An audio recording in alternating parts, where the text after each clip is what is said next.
Yes, so Mr. Mayor, if I just read some of the protocol for those joining online, because I know that we do have quite a number of people joining online this evening. So can I just remind everybody that you need to remain muted throughout the meeting unless you are asked to speak. And when you are asked to speak, if you can then unmute yourself and say what you have to say and then put yourself back on mute. If you have a question or want to make a comment, if you can raise the virtual hand so that we can call you, and then once you have been called, you can unmute yourself and go ahead and speak. If for any reason you have to leave the meeting, please try and indicate to us that you're leaving the meeting, but you will be aware that if you don't hear the whole of any debate, you would not be able to vote on that issue. I need also to remind you that you need to have your camera on at all times during the meeting so that we can see you in order for you to be classed as being present. When we come to recommendations, I will call the names of those who are joining online and ask you to vote orally, and then we'll move on for everybody in the chamber to vote by the electronic system. So if I can hand back to you then, Mr. Mayor, and you can start the meeting proper.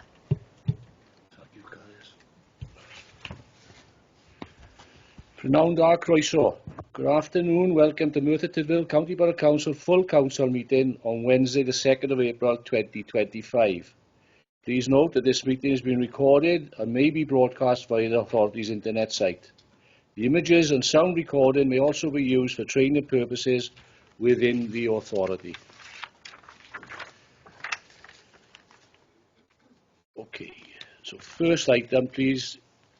Ladies and gentlemen, we will now observe a minute's silence. Please stand if you're able and take this time to reflect and pay your respect to Derek Games, former councillor, mayor, MBE, JP, who sadly passed away on Monday the 17th of March.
Thank you, Mr. Derek Games.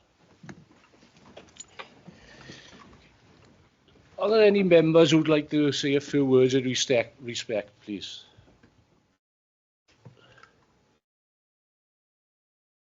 Councillor Lisa Mitten? Just very briefly, I've met with the family and so proud and honoured to be doing a short eulogy on behalf of the family and on behalf of the council really in Derek's funeral next week. A wonderful colleague, such a gentleman, and he will be fondly remembered and missed. Thank you, Mr. Mayor. Thank you, Councillor Mitten. Leader, please. Yeah, thanks, Mr. Mayor. It's very much the same as Councillor Mitten. I was elected the same time as Lisa, actually, with Derek in 2008, and we shared a term together. Derek is from the village in Abercanet, where I live as well, the same as Gareth. Derek was, as Lisa said, rightly so, a true gentleman, a very good councillor, and gave a lot of service to this local authority. He was well respected by myself and respected by everyone who was in the chamber at the time with him, and indeed a true ambassador for the community of Abercanet, Pendrabark and Troedrew, and be sadly missed by us all. Thanks, Mr. Mayor. Thank you, Leader. Councillor Gareth Lewis, please. Thank you, Mr. Mayor. My first memory of Derek was 37 years ago during my time at Abercanet Primary School, when he regularly attended during his mayoral year in 1998 and 1989. and kindly provided my first experience of local government when he invited myself and classmates for squash and biscuits at the Mayor's Parlour in the Old Town Hall. As a long-standing councillor and chair of planning, Derek represented the residents of Abercarnedd, Pendrabach and Troedrew with distinction and dedication for a total of 33 years from 1979 to 2012, during which he was a proud advocate and true champion of the Plymouth ward. But Derek was a family man as well, a dad of 3 daughters and a loving husband to his late wife Marian. He was also a magistrate, the county borough's longest serving governor, school governor, and a member of the British Empire for his services to the local communities. And perhaps most famously, he's the only mayor ever to ride an elephant through the high street. Derek was indeed the epitome of a perfect gentleman, great fun to be around and will be sorely missed, not just by myself, but many in the villages of Abercarnedd, Pendrabach and Troedrew, and indeed across the county borough. Thank you, Derek, for everything you achieved. Thank you, Councillor Lewis. No further. Okay. We want to item 1 of the agenda then, please. Apologies for absence. Apologies from Scott Thomas.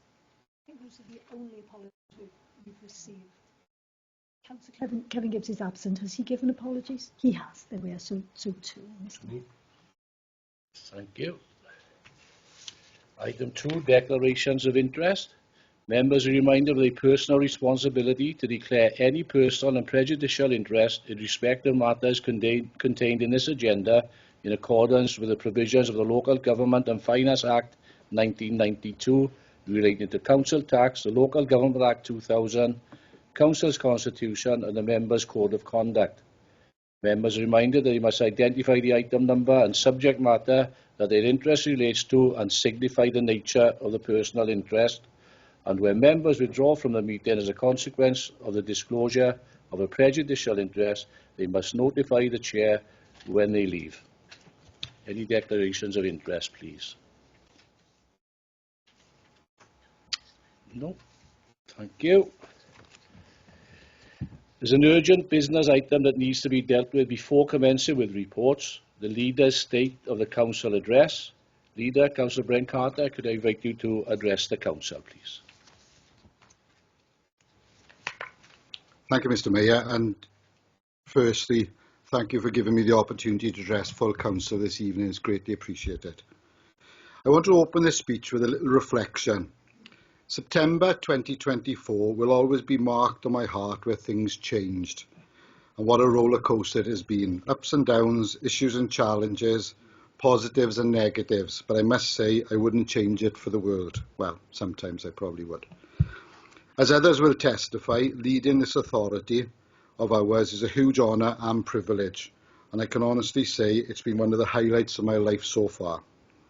I was born in Merthyr Tydfil and I've lived here all my life. It's my home.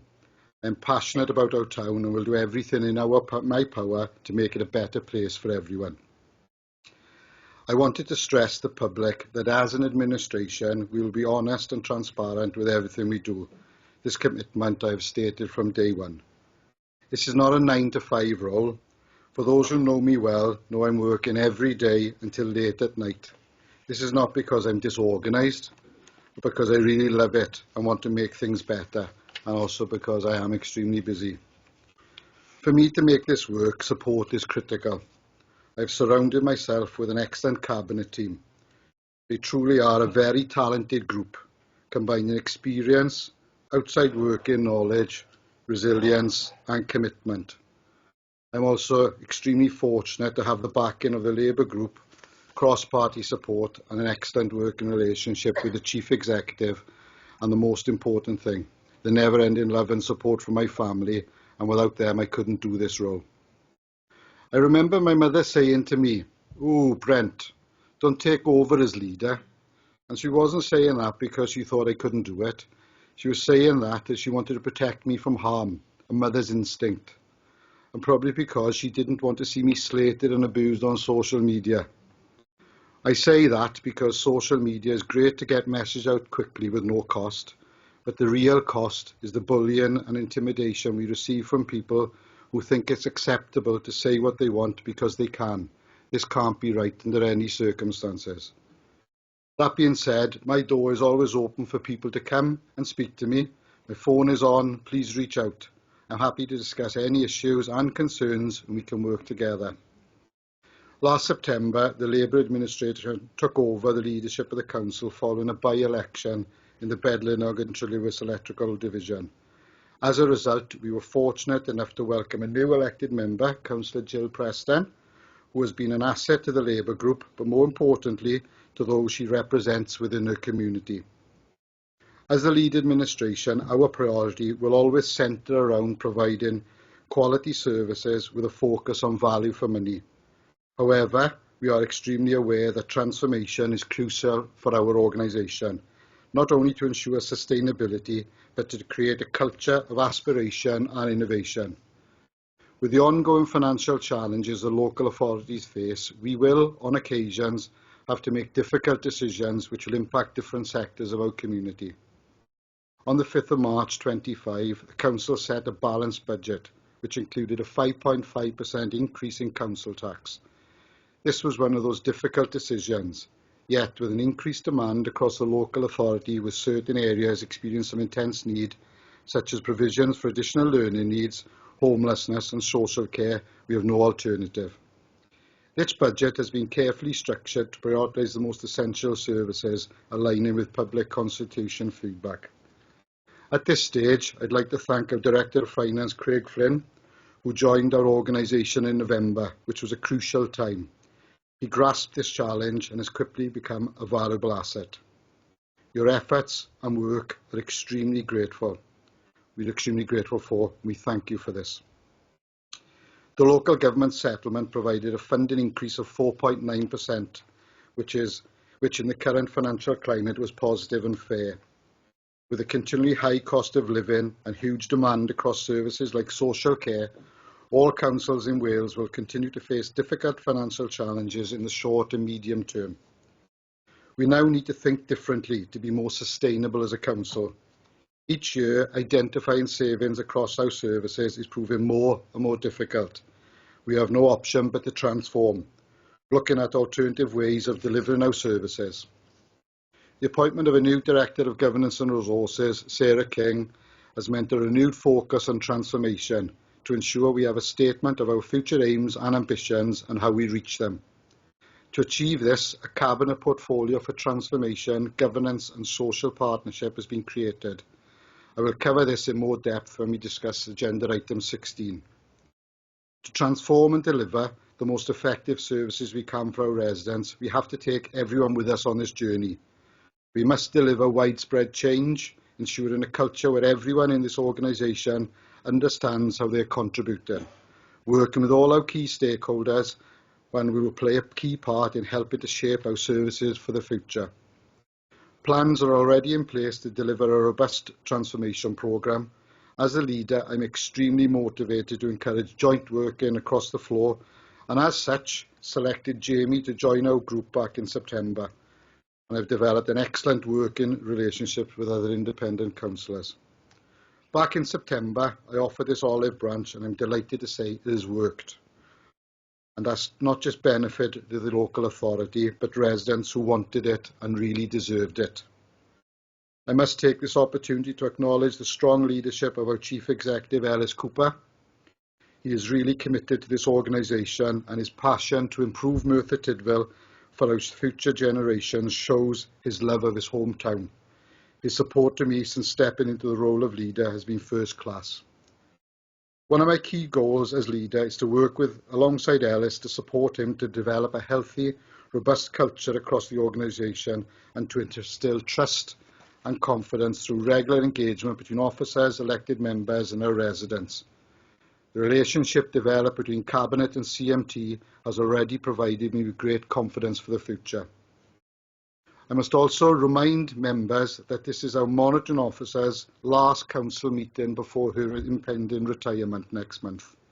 Thank you, Caris, for your 36 years of service and your invaluable support to me personally. I'll probably comment a little bit more further going forward and maybe tell a few stories, or possibly not. I know His Worship the Mayor wants to speak more on this later, in the meeting, where I also comment further as well. I must now take this opportunity to acknowledge the hard work of all our staff. In my first 6 months as leader, I've seen firsthand how our staff go over and above to respond to not only their day jobs, but those unforeseen issues. I'm already in discussion with the relevant officers to host a recognition event to acknowledge the exceptional work of our staff. A huge thanks must go to Kerry Dinham and the communications team, who have taken the challenges on board, been supportive and also innovative. A strong leader needs an equally strong communications team, and their resilience and flexibility has been outstanding. I would now like to share some of the achievements that this local authority has delivered over the last 12 months. Flooding, Storm Bert and Dara. In November and December 24, Storm Bert and Dara hit our communities, causing significant damage. Unfortunately, many areas were affected, and this has had a major impact on council resources. On Sunday the 24th of November, a major incident occurred where a collapsed culvert resulted in a sinkhole appearing in a residential area at Nantmorlas in Pant. As a result, residents of 29 properties were evacuated and relocated to temporary accommodation. The support given to the community from officers was outstanding throughout, especially those in engineering, highways, emergency planning, communications departments, and not forgetting the excellent support from ward members, Councillor Salmon, Councillor Leighton and Councillor Hughes. Whilst I don't like singling out people with fear of missing out somebody, I think everyone will agree that the resilience and leadership throughout by Carwyn Morris, the Council's Head of Engineering and Highways, was nothing short of exceptional. We must continue to engage with these communities affected by the flooding and have an open dialogue, keeping them informed and engaged on programmes of work. Neighbourhood services, recycling. We'd like to thank our residents who again have achieved the Welsh Government's waste 64% target for 23-24 and 64.3% of our waste either recycled, composted or reused. Waste Management are continuing to explore every opportunity to achieve the new Welsh Government target of 70% for reuse and recycling, but we have a lot of work to do to achieve this. EV transition. We are making good progress in transitioning our fleet to electric vehicles. We now have sufficient charging infrastructure in place to charge 74 vehicles at the same time. 20% of our fleet are currently EV, and we are reducing our CO2 emissions year on year. Highways. The Highways and Street and Lighting team have carried out over £1.8 million worth of routine maintenance and continue to deliver on its scheduled capital works programme of £3.5 million. Engineering. The engineering department completed the Pont Sarn landscape schemes costing £5.5 million, which form part of the Welsh Government funded Storm Dennis recovery work. We have also utilised £600,000 of Welsh Government funding to carry out coal tip safety work.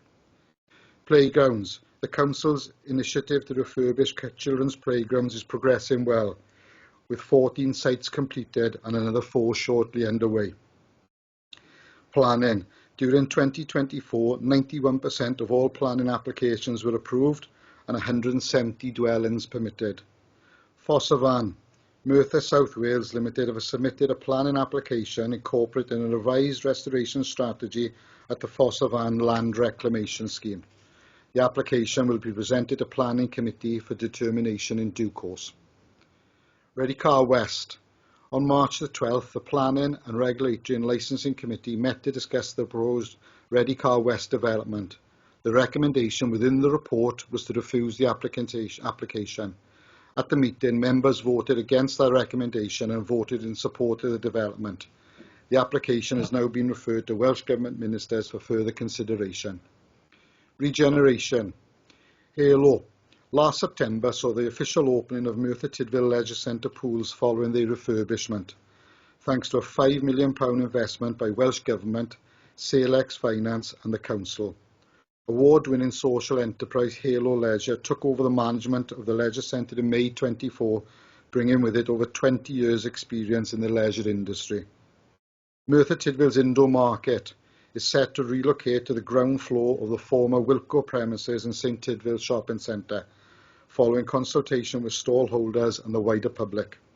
an exciting concept has been drawn up for a more modern marketplace with traditional elements. Town centre transformation is crucial to its future. Just to address the current issue, the town centre, we're in changing times, and without doubt we all know that town centres up and down the country will never be the same. We need to try to do different things. Things won't always be positive, but I always believe behind every problem there's a potential solution. It's how we work together and communicate. The introduction of the planters and safety barrier in the town caused a major stir. But let's not forget, this was done to ensure our high street was safe for pedestrians. We met with shop owners, market stall holders, and I will mention Steve Williams, Fruit and Veg, for everybody who knows him, as he lives in the Plymouth ward.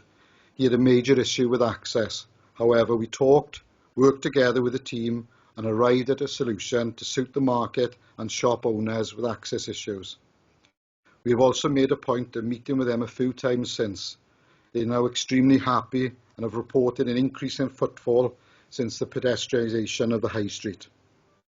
Governance and resources, communication, consultation in the Cabinet Office. The Council's communication and consultation team continue to be at the forefront of keeping our residents and businesses informed and engaged. This year, the team has undertaken 19 public consultations, ranging from changes to service delivery to the views of our public on the Council's budget. We continue to engage with all our stakeholders to provide them with the opportunity to have their say and form part of a decision-making process on new initiatives, projects, service delivery. And we also try to continue and build our citizen panel membership. This year, the team has produced 2 editions of the Contact newspaper, which is delivered to every household in the county borough and is available digitally on the Council's website. As of March 25, the Council's combined social media following across our channels is over 40,000, with our pages reaching 1.1 million users and having over 9.5 million views this past year, which is fantastic. A large contribution to these figures has been the crisis communications that the team did around Storm Bert and Dara, with the former resulted in a collapsed culvert at Nant Morlas, which attracted huge interest both locally, nationally and internationally. In September, the team started a weekly leaders update, which we share every Friday, and we've received some really positive feedback on these, with views into the thousands. Communication, transparency and honesty is key. We understand the importance of keeping our employees informed and engaged, and in conjunction with our colleagues in Human Resources, the team has produced 6 editions of the bi-monthly staff newsletter, The Message, over the past year. Together with our Human Resources Department, they are currently developing a plan to improve the culture and how we get everyone on the journey of our transformation as an organisation. As a team, they will continue to deliver key campaigns in line with the corporate plan and the Council's key priorities. The Cabinet Office continues to support the Cabinet and organise key events for the Mayor's Office. Democratic scrutiny in electrical services. 2024 was a record year for elections around the world, and Merthyr Tydfil played its part. On the back of significant changes to the rules around voter ID, postal voting and eligibility to vote, we successfully held a police and crime and commissioner election in May, a snap UK parliamentary general election across new constituency boundaries in July, and a by-election in September that changed the political balance of this authority. Registrars. In the past 12 months, registrars have received a positive inspection report from the General Register Office in relation to its overall performance. The service has yet again faced many challenges during the current financial year, including the introduction of the statutory medical examiner services and the temporary relocation of the Princess of Wales maternity ward at Bridgend. Legal. The legal team has continued to provide advice and representation to all departments, dealing with business as usual, as well as specific demands relating to major projects and issues affecting Council. The information governance team has continued to deal with enormous volumes of work connected with the security of data within remote access and agile working processes. A key element of the previous recovery, transformation and improvement plan was the redrafting of the consultation, and this has been completed with a new constitution being approved at Council in July 24. Policy and performance. The Council has made steady progress in further developing its governance arrangements, especially regarding risk and performance management. This has helped us positively address some of our key concerns. We look forward to seeing how these new arrangements will help us in our continuous improvement journey and ultimately delivering better outcomes for our residents. Public protection. This year, trading standards have carried out proactive work protecting our young people from the threat of illegal vaping.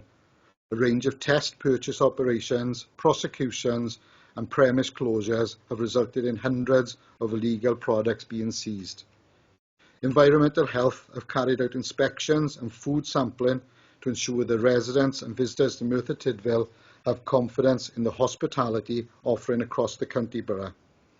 Our SPF-funded community wardens have been impactful in their presence in the town centre, working with businesses and our partners at South Wales Police. Our CCTV service is a key tool in detecting and preventing incidents in our town centre, and their diligent work has resulted in a number of successful arrests. Clear, Build, Hold is a South Wales Police joint operation to make our town centre a cleaner, safer, cleaner place which matches our administration's political priorities. Over the last year, our licensing team have assessed over 600 applications for licences, ensuring businesses such as taxis and hospitality venues meet the standards required. Operations with South Wales Police on licensed businesses have been undertaken to ensure our nighttime economy is safe. HR. The Council has a wealth of skills and experience across its most valuable resource, the workforce. As the largest employer in Merthyr Tydfil, 68.74% of our workforce are residents. The People Services and Transformation team play an integral role in delivering high-quality services by supporting our staff who are motivated, accountable and a committed workforce. The publication of our People Plan, the Healthy Organisation Strategy, in February 24 provided strategic direction for our workforce in 6 key areas. In the last 12 months since the strategy was published, a key focus has been working collaboratively with our Aspire, Apprenticeship and Shared Prosperity teams to continue to provide a robust and well-rounded apprenticeship programme, and apprenticeships have been secured in key areas. We remain committed to providing a curriculum of learning and development opportunities for our existing workforce. The team works collaboratively with our trade unions to promote fair work, social justice and sustainable well-being. We hold regular monthly meetings with our trade unions to ensure staff voices are heard in decision-making processes, particularly on issues relating to employment conditions, staffing changes, fair pay, policy development and workforce well-being. The publication of the Strategic Equality Plan 24 to 28 in March 24 provides a specific work plan to deliver on equality objectives. Since its publication, the team have been working towards 6 key objectives as outlined in the plan, ensuring that Merthyr Tydfil is a place where diversity is valued. Education. Schools across Merthyr Tydfil continue to develop innovative ways of engaging learners. The use of technology is particularly strong in several of our schools, with many developing apps in relation to well-being, local history and environmental issues. Our schools are also regularly supported across the region, sharing good practice in relation to the use of systematic phonics and reading, which are covered amongst other areas. The development of the Welsh language continues to be a high priority, and there have been a number of successful events this year, including success, and please forgive me Vicky, in the Sarta Iaith Awards, with nearly all schools being engaged in this work. The local authority, together with the college, Merthyr Tydfil, had a stall at the National Eisteddfod in Pontypridd in August, and it was a wonderful opportunity to showcase the work being done. There are no primary schools currently requiring intervention from the inspector at Eston. The only school to have an inspection so far under the new framework, which came into effect from September, has had a positive outcome. There are 2 schools currently requiring special measures, 1 secondary school and a pupil referral unit. The local authority continues to work with the leadership teams of these schools together with officers from the regional service to ensure that the relevant and sustainable improvements are put in place. In March, a very successful community-focused schools conference saw impact of this initiative being shared by schools and partners, and integrating this approach remains an important aspect of the department's work. From May last year, the library service and museum services moved back to the local authority and were placed within the Learning Directorate. There have been challenges in bringing back these services, particularly in respect of ensuring staffing levels were sufficient to run them. Both service areas deliver a wide range of activities for the community. Social services. Budgets within social care can be unpredictable. At present, there's a growing demand for packages of care within adult services, particularly with pressures in health around people being discharged from hospital. Safeguarding adults and children will always be a priority, and these costs cannot be avoided. Our children's services strategy continues to be our driver for children's social care and will continue to support our corporate ambitions of healthier lives and help families to remain together. The multi-agency safeguarding team, MASH for short, have continued to manage increasing numbers of referrals from professionals. Positively, the Early Help Hub has also seen a plateauing of referrals from families themselves, which shows how helpful this service is perceived by those using it. After a challenging year with high numbers of children in care and on the Child Protection Register in 24-25, I'm pleased to say that there has been a safe drop in numbers. We saw a busy year of recruitment activities, and the fostering service since received a positive inspection from the Care Inspectorate Wales. This evidences the hard work of the team to meet regulations and provide high quality care to our children. 2 children's homes have now been registered with the CIW in the last year, and this will enable the service to work to meeting our placement sufficiency duty under the elimination of profit agenda. As anticipated, we have a greater number of older people who require support. We continue to work with people to enable them to be as independent as possible. However, despite this, we are now supporting people with far more complex care needs.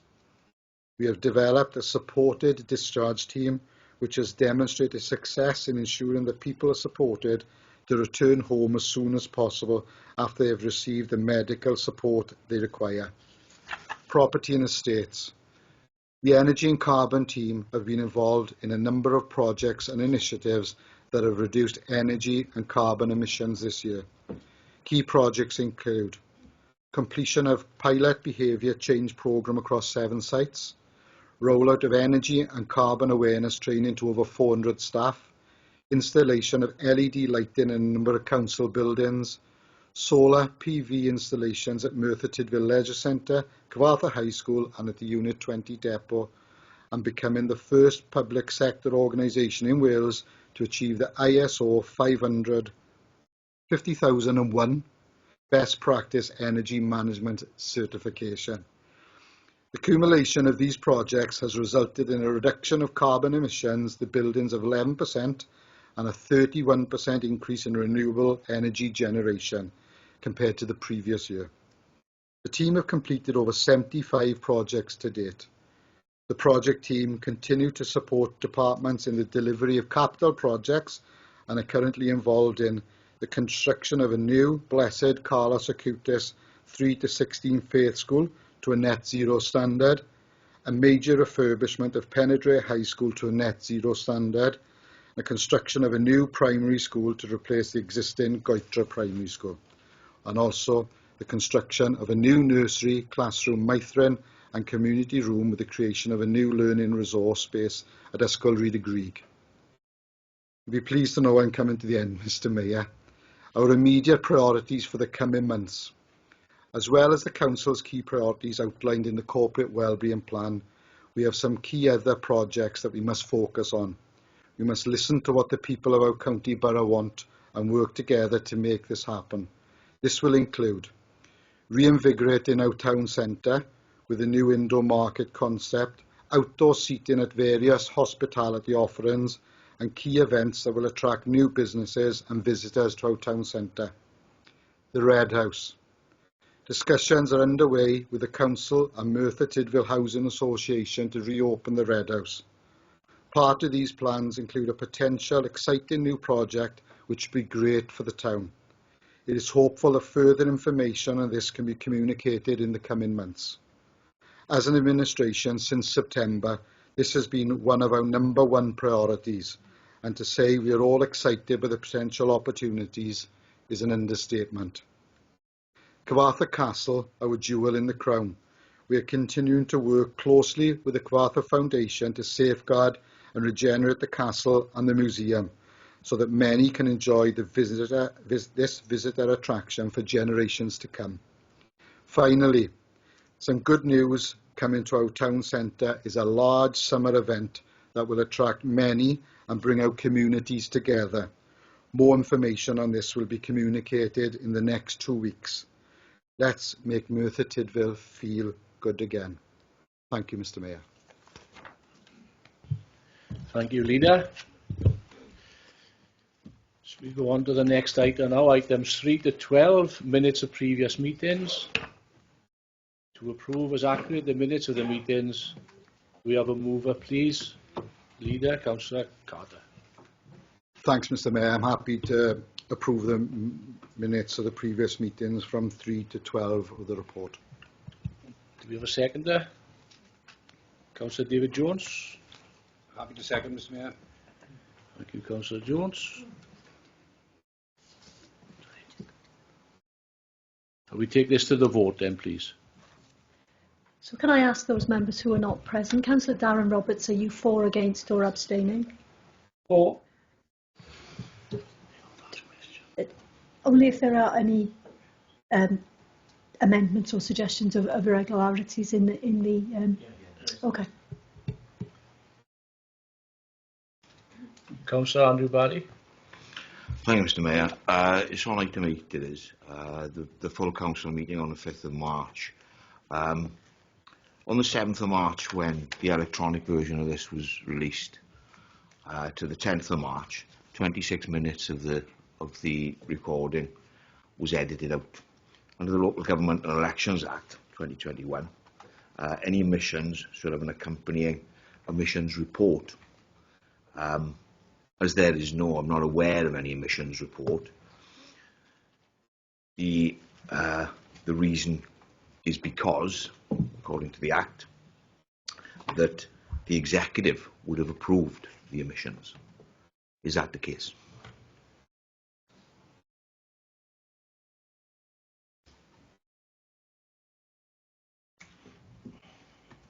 I'm not sure if anybody who wants to deal with that point.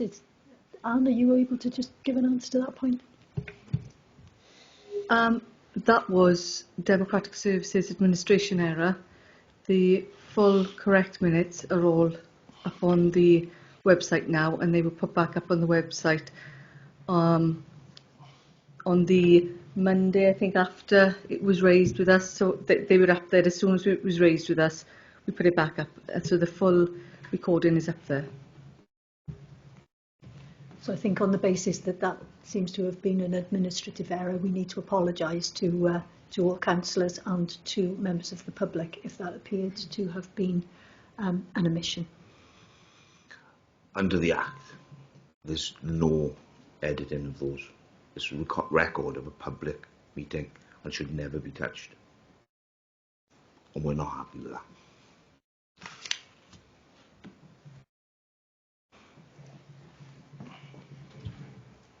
Thank you, Councillor Barry. Councillor Geraint-Thomas, please. Mine's more of a comment than a question, so I don't know if anyone wants to ask a question first. No? Okay. Thank you, Mr. Mayor. And following on from what Andrew just said, so following the budget setting, full council meeting on Wednesday, the 5th of March 2025, a recording was broadcast by this authority, supposedly making available to the public the proceedings of that public meeting. However, the broadcast had been edited, removing detail of debate on the contested ability of this administration to include an inflation-busting rise to directors' pay with the associated recorded vote, Secondly, the recorded vote on the actual budget paper itself. All told, 26 minutes of the original recording was removed between Friday the 7th of March and Monday the 10th of March. The editing and availability of this representation contravenes the Local Government and Elections Wales Act 2021 and the Local Government Act and Housing Act 1989. And in the independent group's opinion, also contravenes Section 21, Paragraph 8 of the Constitution. Also, Mr Mayor, the planning meeting on Wednesday the 12th of March 2025. It has now been 3 weeks since what Councillor Clive Jones, Father of the Chamber, referred to as the biggest planning application in over 20 years was determined. We have recently received the written minutes of that meeting, but no broadcast has been published.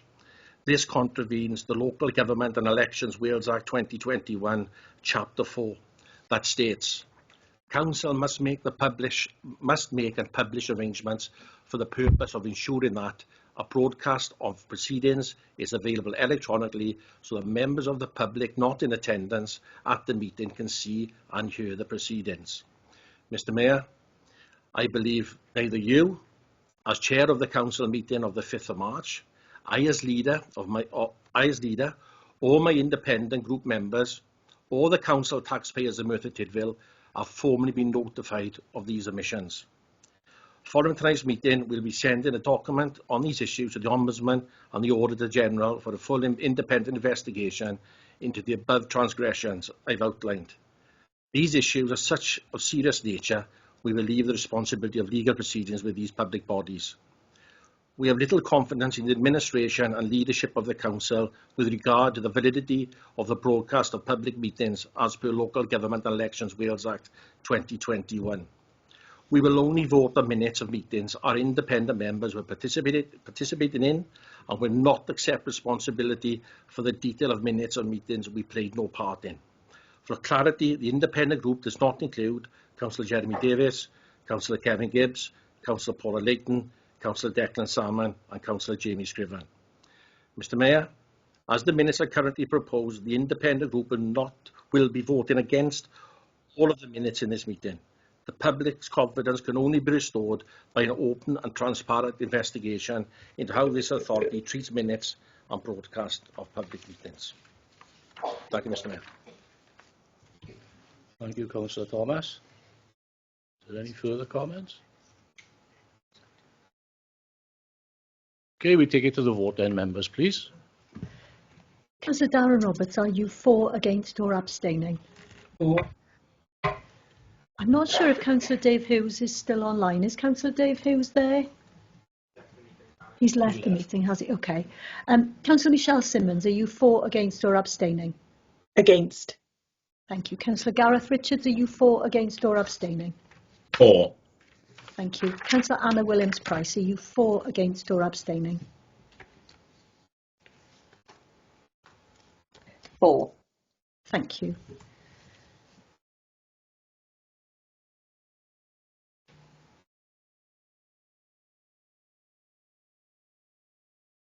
So that's carried, Mr Mayor. Thank you, Honourable Officer. So we on to item 13 of the agenda, Performance Management Framework. To consider report, Director of Governance and Resources, Leader Councillor Brent Carter, please. Yeah, thanks, Mr Mayor. Councillor Williams-Price would normally be taking the next couple of reports, but she's been unwell, so I shall be taking them. So get well soon, Anna. At the Cabinet earlier, we passed the Performance Management Framework and is now brought forward for Council consideration. The primary purpose of this report is to present the updated Performance Management Framework for the Council, a significant refocusing following the approval of the Council's Corporate Wellbeing Plan and, importantly, addressing recommendations that were set out in the recent Audit Wales report. Good performance management is essential to continually improve the delivery of services, achieve our wellbeing objectives and meet the needs of our residents. This framework is therefore a key component of our overall governance. The Council will continue to utilise the Plan, Do, Review, Improve model, which has been previously approved, and our research indicates is an approach also taken by other councils. Furthermore, the framework adopts the three-layer approach to performance management, encompassing corporate, service and individual levels. This golden thread ensures that individual objectives align with service delivery and ultimately contribute to our overarching corporate goals. Built on best practices, identified bodies such as Audit Wales, the Wellbeing of Future Generations Office, Welsh Government and the Welsh Local Government Association and the Local Government Association, this refocused performance management framework is designed to enhance our ability to deliver for the residents of Merthyr Tydfil. I move the recommendations, Mr Mayor, at 2.1 of the report, the Council's Performance Management Framework Appendix 1 be approved. Thank you, Leader. Do we have a seconder, please? Councillor. The recommendations. Thank you, Mr Mayor. Thank you, Councillor Lewis. Any questions from members, please?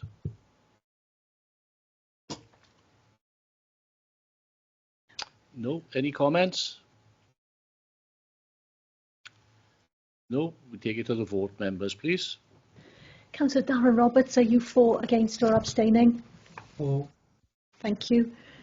Councillor Michelle Simmons, are you for, against or abstaining? For. Thank you. Councillor Gareth Richards, are you for, against or abstaining? For. Thank you. Councillor Anna Williams-Price, are you for, against or abstaining? For. Thank you. And that's carried, Mr Mayor. Thank you, Morning Officer. Item 14, Statement of Wellbeing and Corporate Wellbeing Plan, acting today for a better tomorrow. To consider the report of Director of Governance and Resources. Leader again, please.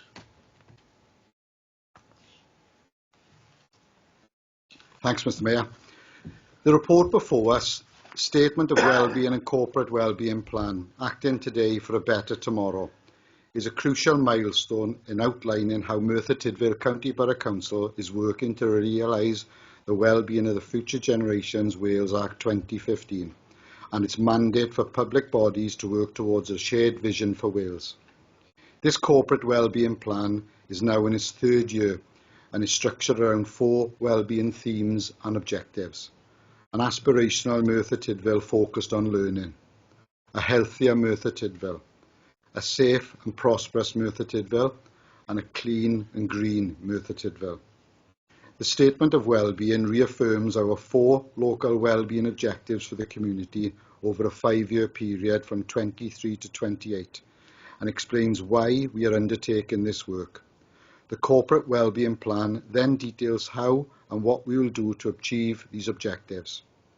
This iteration builds upon lessons learned from previous years, focusing on efficient and effective delivery. Importantly, there's been no evidence suggesting a need to change the 4 themes. Ultimately, this report demonstrates how Merthyr Tydfil County Borough Council is fulfilling its statutory duty by publishing and annually reviewing its Statement of Wellbeing and Corporate Wellbeing Plan. If approved, these documents will be published in both Welsh and English and submitted to regulators such as Audit Wales and the Future Generations Commissioner's Office. The Corporate Wellbeing Plan will then form the basis for service delivery and prioritisation. I'm happy to move the recommendation, Mr Mayor, of the report 2.1, the Statement of Wellbeing and Corporate Wellbeing Plan acting today for a better tomorrow documents be approved. Thank you. Thank you, Leader. Do we have a seconder, please? Councillor Minute-Vokes. Thank you. Any questions from members, please? No. Any comments? No. We take it to the vote, please, members. Councillor Darren Roberts, are you for, against or abstaining? For. Thank you. Councillor Michelle Simmons, are you for, against or abstaining? For. Thank you. Councillor Gareth Richards, are you for, against or abstaining? For. Councillor Anna Williams-Price, are you for, against or abstaining? For. Thank you. And that's carried, Mr Mayor. Thank you, Morning Officer. Item 15, Medium-Term Financial Plan 2025 to 26 and 2027 to 28. To consider the report of the Director of Finance, Leader, please. Thank you, Mr Mayor.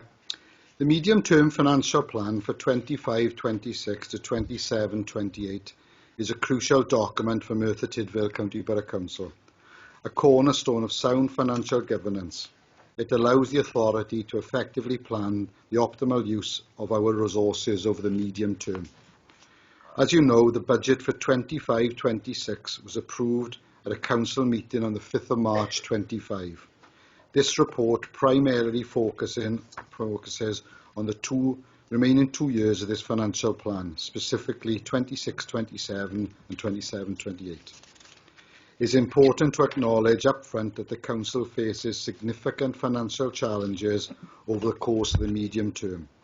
This medium-term financial plan projects a budget deficit of just over £9 million for 26-27 and a cumulative budget deficit of just over £20 million over the period it covers. In response to these challenges, an ongoing programme of transformation will be required to achieve the necessary levels of saving. This plan sets out the financial strategy for the period 25-28, capturing the financial, regulatory and policy drivers affecting the Council.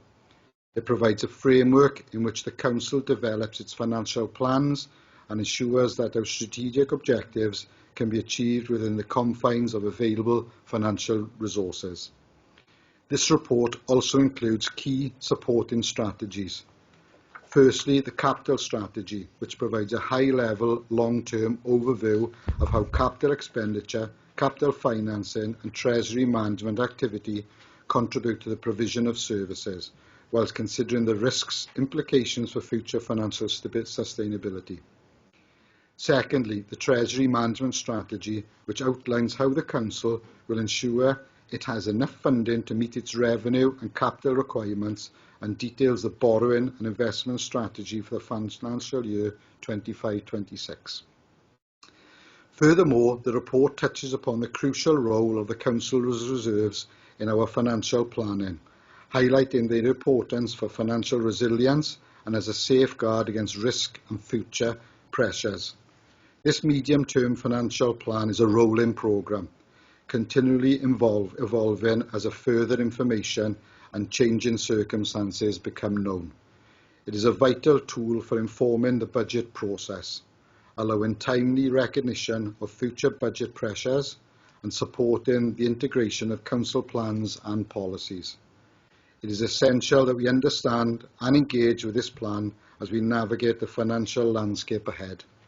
I move the recommendations set out in the report, Mr Mayor. 2.1, the medium-term financial plan 25-26, 27-28 included as Appendix 1 be recommended to Council for approval. The capital strategy shown in Appendix 2 be recommended to Council for approval. And the 2.3, the Treasury Management Strategy shown in Appendix 3 be recommended to Council for approval. Thank you, Mr Mayor.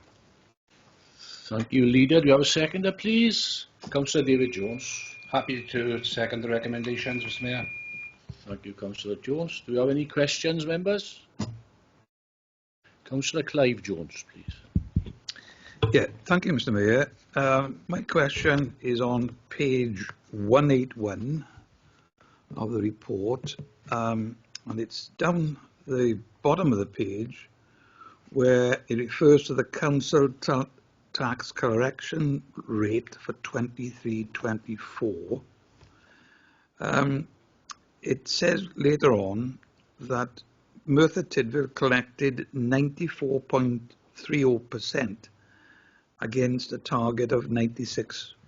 The highest collection rate in Wales was 97.9% for Neath Port Talbot. Obviously, we'll have the figures because the financial year just ended at 31st of March 25. Could I ask the Director of Finance whether the 96% collection, well, to try and collect 96% was continued for the last financial year, and will it be, if that's the case, 96% for this current financial year? And is there anything that could be learned from Neath but Talbot County Borough Council, because I think a rate of just under 98% is pretty good.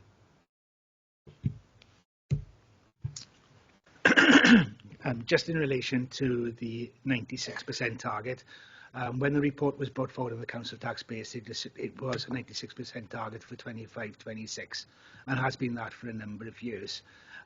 We will continue to reflect on that going forward in future years and whether or not that is subject to change.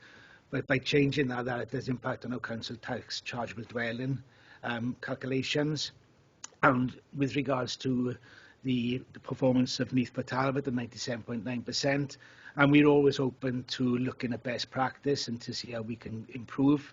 I have had sight of the current data for the financial year. There is a slight improvement on that 94.3% as well, but not significant. But we are open to best practice and seeing how we can improve our collection rates.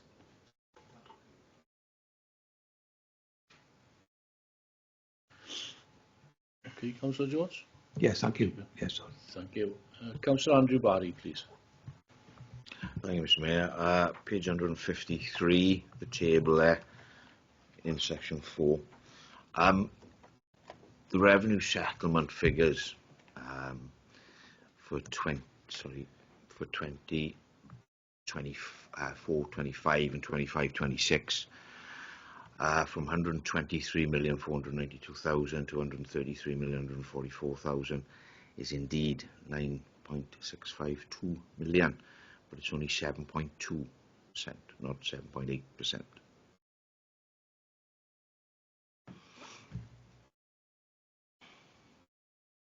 Yeah. But offline and circulate the correction. Okay. Just further than that, the revenue settlement 7.8 or 7.2, whichever is, the revenue settlement was 4.9. I'm sure that the residents of Merthyr would look at that and think we've got 7.8 or 7.2 as it is. Why isn't it not 4.9? Because if it is 4.9, the difference then drops to 6,051,000, which means that the 26-27 deficit is not 9,005,000, it's 12,606 million, and 14,634 in 27-28. So that's quite a misleading figure if you put in 7.8, 7.2 it is. But so why is that? Where have you got the figures from the revenue settlement then? If I refer back to the 5th of March report, where we talked about the adjusted base for 24-25, that was then the 4.9% increase. So the figure of 123.492 is the cash that was received in 24-25. The cash received for 25-26 is the 133.144 million. The cash received? Yes, the aggregated external funding received from Welsh Government. We're back to this question again, anyway. I'm more than happy to take it on offline. I'm going to have to, because that's misleading. That doesn't say 4.9, does it? Revenue settlement, which is what the public have been led to believe. That looks as though we've got more money. As I said, in the report that was presented to Council on the 5th of March, I explained that there was 4.9% on the adjusted base for 24-25, which reflected transfers in of grant into the settlement for 24-25. That report is explicit in that. I'm more than happy to take offline, as I offered in the last meeting on the 5th of March. That's what we're going to have to do. With regards to an explanation. The point is, if the public look at that, that doesn't relate to the 4.9, does it?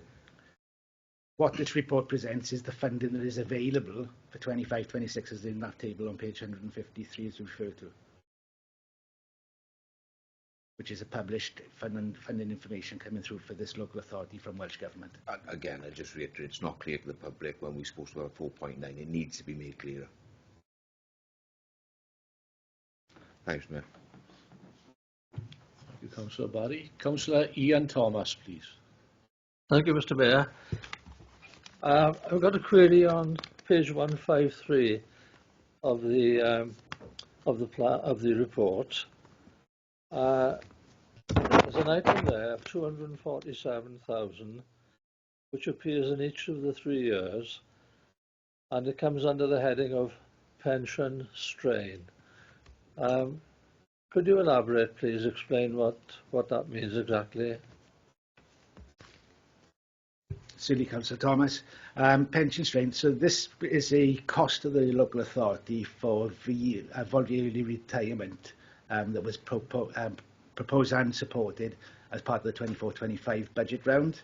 As part of that exit cost of that employee, a number of employees, there is early payment of pension costs over the next 3 years. So as you can see, there's the 247,000 in 25-26, and there will be for the following 2 financial years thereafter. Thank you very much. Thank you, Councillor Thomas. Leader, please. Yeah, thanks, Mr. Mayor.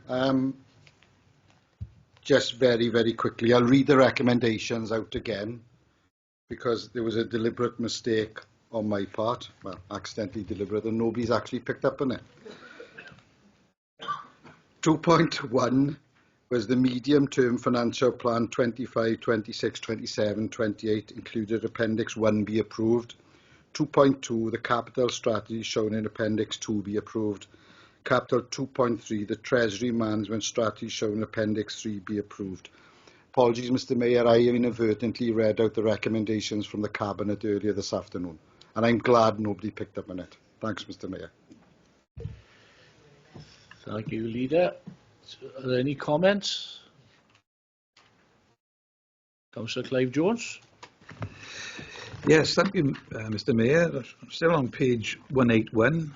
This is higher up, and I'll read the first part of the paragraph there. Around 35% of Merthyr Tydfil's 27,611 households pay the full amount, that is, council tax, while just over 65% would receive partial or total exemption from payment. This signifies to me that households are applying for a variety of assistance, for example, council tax reduction, etc. But it's a very interesting figure. Thank you, Councillor Jones. We go online, Councillor Anna Williams-Price. Thank you, Mr. Mayor. I only want to take the opportunity to apologise to members that I was not able to be there today and take the reports, but thank you to the leader for stepping in. I appreciate it was a last minute emergency and disruptive, but just to give my apologies. Thank you. Thank you, Councillor Williams-Price. Councillor Geraint-Thomas, please. Yeah, Mr. Mayor, if I can, based on my colleague's question, I think for clarity going forward, is it worth putting another column in that revenue next to the revenue settlement for any extra funding that may come in, which would, enhance it from the 4.9 to the 7.2 or 7.8, and I think it'd be a lot clearer then for us and for the residents of Merthyr Tydfil. Thank you, Councillor Thomas. Any further comments? No. Take it to the vote then, please. Councillor Darren Roberts, are you for, against or abstaining? For. Thank you. Councillor Michelle Simmons, are you for, against or abstaining? Against. Thank you. Councillor Gareth Richards, are you for, against or abstaining? For. Thank you. Councillor Anna Williams-Price, are you for, against or abstaining? For. Thank you. And that's carried, Mr. Mayor. Thank you, Honourable Officer. So we go on to item 16 of the agenda. Rationalisation of committee structure and democracy support. To consider the report of the Director of Governance and Resources, Councillor Jamie Scriven, please.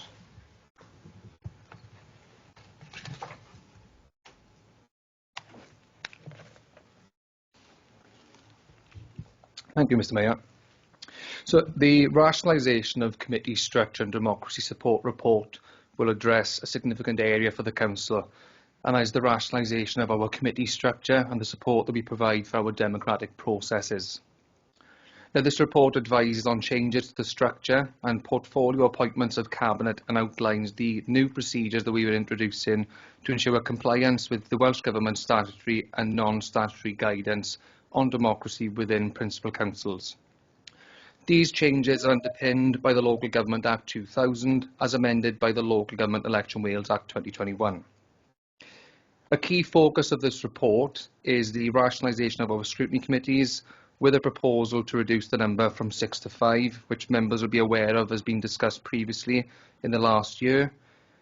This proposal, along with the titles and roles of the new scrutiny committees, is detailed in Appendix 2, and the rationalisation comes after a review exercise that indicated Merthyr Tydfil has a higher percentage of scrutiny committees compared to other Welsh authorities. The report also outlines plans to review and transform the support for committees and member development, building on the consolidated guidance published by the Welsh Government in 2023.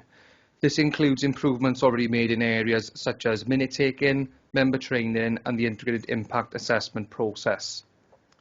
The appointment of Sarah King has also provided a renewed focus on our transformation agenda, and as a Cabinet we all want to thank Sarah and the team for their efforts that they've made and what they'll continue to do moving forward. Finally, the report also touches upon the financial implications of these changes, specifically regarding senior salaries following the creation of a new Cabinet Cabinet portfolio, and this would need to be considered in the Council's revenue budget for 2026-27. I'd like to move the recommendations, Mr Mayor, that at 2.1, the change to the structure of Cabinet be noted.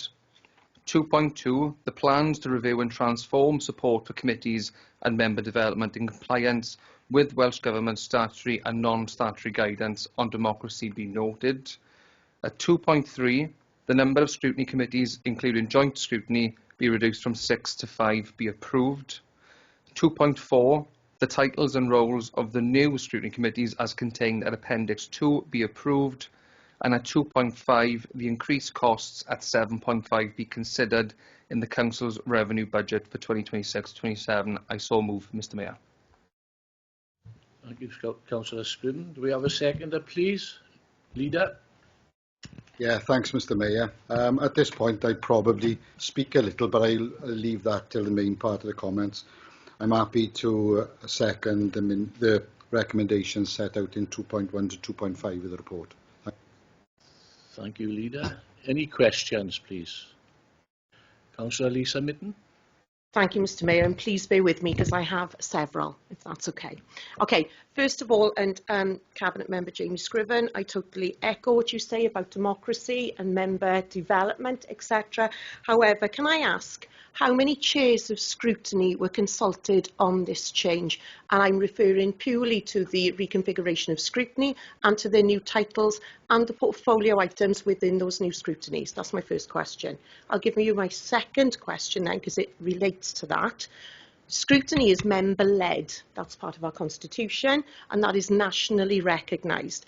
How many members and other members of scrutinies were also consulted? I'd like to know that.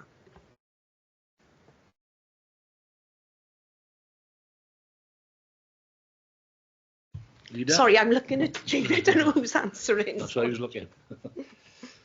Leader? Yeah, thanks, Mr Mayor. It'd probably be unfair of Councillor Scriven to answer that because he's taken the report tonight in Anna's absence. But just to give a brief answer to both questions, Councillor Mitten, none of the chairs were consulted with. It was discussed in our Labour group meeting, so obviously Clive and Gareth were there at that particular time. It was a political decision by this administration to look at scrutiny. And let's not forget, it's within each council's discretion to determine how we manage and organise a scrutiny function. A desktop review was undertaken and the evidence from that demonstrated that we were out of kilter with other councils across Wales in relation to the amount of scrutiny committees we had in operation against how many members we have. The Cabinet collectively came to the view that this was a way of streamlining resources, reducing the impact on elected members and ensuring that we can ensure adequate representation on all outside bodies. The Democratic Services team will continue to monitor the changes made and evaluate these as part of our ongoing cycle of continuous improvement. This will help to alleviate the burden on all elected members in terms of servicing not only our formal committees but also ensuring we have full representation on all our relevant outside bodies. And I also appreciate the value of scrutiny chairs, Councillor Mitten, and you will also have a pivotal role to play in the success going forward. Thanks, Mr Mayor. Thank you, Mr Mayor. Can I continue with my question? Sorry. Yes. Thank you, Leader. And you're quite right. I'm extremely passionate about my role and take it so seriously that, I do all I can to support officers as well, so we can make sure that, we are seen as a beacon really for scrutiny. So that brings me back to the question. You just mentioned the burden on scrutiny members, yet, as I said, no scrutiny members have been consulted on this.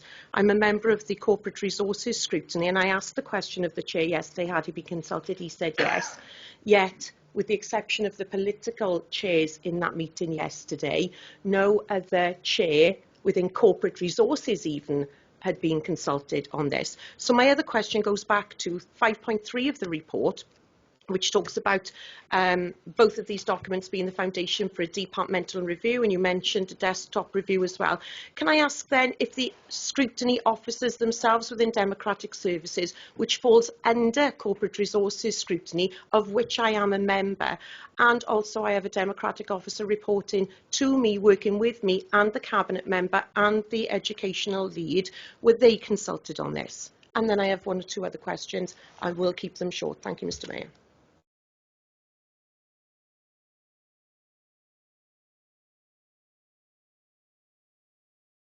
Thank you, Councillor Mitten. The Democratic Services team, we were involved in undertaking the desktop review and looking at what evidence and data was out there across Wales. So we brought the team into different aspects of that at an appropriate time. So the answer is no, simply. No, the answer is that the Democratic Services team were involved in doing the desktop review. So those who were part of that were obviously involved. Yeah, I didn't ask that. I asked if they were consulted on the changes to their areas of responsibility because of the reconfiguration of the scrutinies. I recognise the leader said there was a desktop review, but I didn't ask that. I think the report suggests that actually it talks about streamlining resources. So their role, the scrutiny officers, will not change. It'll just be the number of committees that they're servicing will be less. Yeah, the number of committees they'll be servicing will be less, but the portfolios will be bigger. Just wanted to reiterate that. You don't need to come back, Sarah. Thank you. I'll move on to my third, I guess, question, Mr Mayor. We talk about 6.4. We found that Merthyr Tydfil has the highest percentage of scrutiny committees in relation to elected members. Oh, it's a little bit ambiguous, isn't it, that? So I want to ask, because I did my own research on the other 21 local authorities, and I didn't find that the case. I also found that they had the same number of scrutinies. So can you tell me which local authorities, rather than that percentage, so it's more descriptive, actually have lesser scrutinies than us? Thank you. And then I have a question for the monitoring officer. Thank you. So give you one example, Councillor Mitten, and maybe Anne can give some other further examples. But for example, Cardiff Council, who has 79 members, have the same amount of scrutiny committees as what we do, with 30 members. Okay, thank you for that. I think I'll keep my comments to observations in relation to that.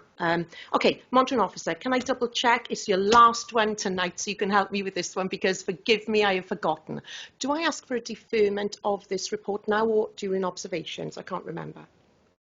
You have various options with that. You can ask for it to be deferred, which will effectively be an amendment, unless the member putting it forward agrees to defer it. Yeah. You would need to put that forward as an amendment, and you can do that now, or you can do it as part of comments and observations. Okay. I think rather than waste people's time then, if I can, Mr Mayor, put forward that I recommend this report is deferred purely on the basis, and I'll give my rationale around that, purely on the basis of the cart before the horse, I'll call it. There are a number of references in here, one at the beginning which refers to 6.6, the demand on officers, as well as growing demands on councillors, outside representation, etc. Yet that body of work hasn't actually been done, at least I can't see it within there. Within the structure of the committees themselves, there are some, the names of the committees themselves are misnomers, I have to say. But within the structure of the committees, 2 committees are looking after climate change and decarbonisation, and the, bear with me a second as I scroll down, the Thriving Committee, I love that. The Thriving Committee is going to be looking after bereavement services as well. So I just wonder whether enough thought has been given to these scrutiny committees. I haven't necessarily got issue with the cabinet roles and the changes to that, but certainly with the scrutiny committees. And let me just explain my rationale. As I said, Thriving Committee, Chair of Education at the moment, says what it says on the tin, okay? And as do other committees and as do other 21 local authorities. The new cabinet posts also do that. Their titles say what they are on the tin.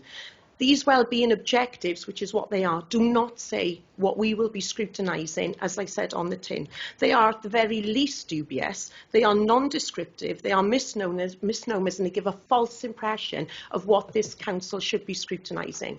Now, whether we come back and we still need to reduce the number of scrutinies, I haven't got a problem with that, but I have got a problem with the content, the portfolios and the names. As I said, I am sat down and interviewed by Estyn inspectors, as are other colleagues within social services, Care Inspectorate Wales, etc. Statutory obligations that we have as a local authority. I cannot foresee myself sat there with, as I said, and the leader agreed as well, you know, with the passion that we have for this authority to make sure we scrutinise properly, member-led scrutiny, sit there and say, I am the chair of the aspirational committee. Oh, and by the way, I also sit on the Sustainable Committee. The Sustainable Committee says nothing about what corporate resources actually does, and neither does the Aspirational Committee. And it certainly will not help Joe Public understand what our scrutiny does. And we already have issues with that when we're asking the public to get engaged. And last but not least, our co-opted members have not been consulted either. Therefore, that is my recommendation that we defer it until proper consultation is done. Thank you, Mr Mayor. Thank you, Councillor Mitten. Can we have a seconder for that, please? Councillor Gelling-Thomas. I'll second that, Mr Mayor. Any questions on the amendment then, please?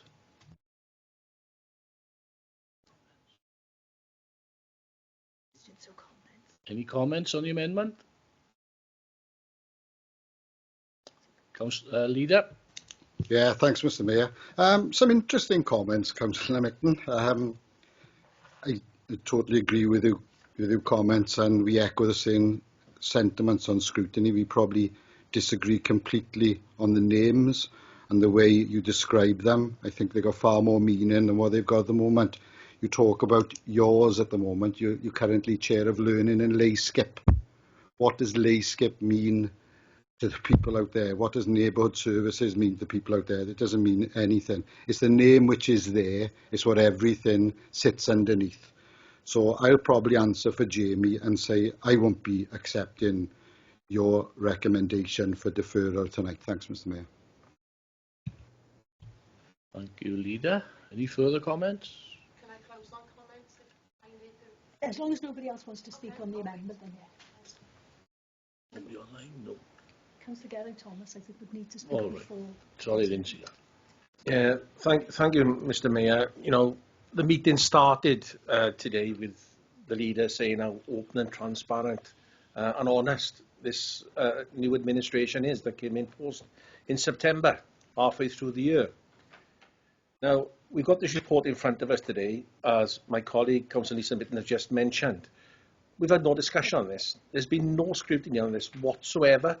It's been put on us tonight to make a decision after being published, you know, last Thursday. Surely we have to have more time to discuss this because it's a major change in how this local authority works. So I'm totally supportive of my colleague, and I just wish that, you know, just for transparency reasons, the Labour group would support this as well, and other independent members. Thank you, Councillor Thomas. Councillor Mitten. Yes, thank you, Mr Mayor.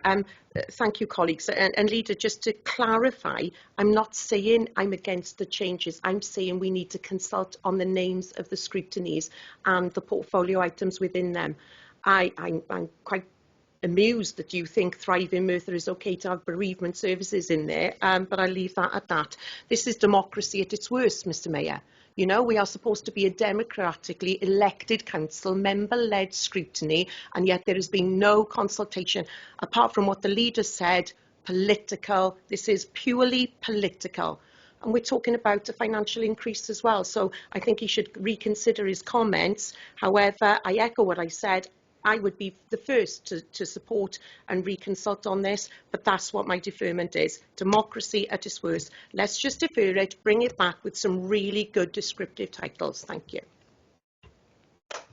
Thank you, Councillor Mitten. Yes, so we're going to take that to the vote then, and that is the vote on the amendment put forward by Councillor Mitten that this item be deferred. So if you vote in favour, you are voting in favour of deferring this item. So I will take the votes from those online, and if those in the chamber want to vote as well. So Councillor Darren Roberts, are you for, against or abstaining in respect of the deferment? Against. Councillor Michelle Simmons, are you for, against or abstaining? For. Councillor Gareth Richards, are you for, against or abstaining? Against. Councillor Anna Williams-Price, are you for, against or abstaining? Against. Thank you.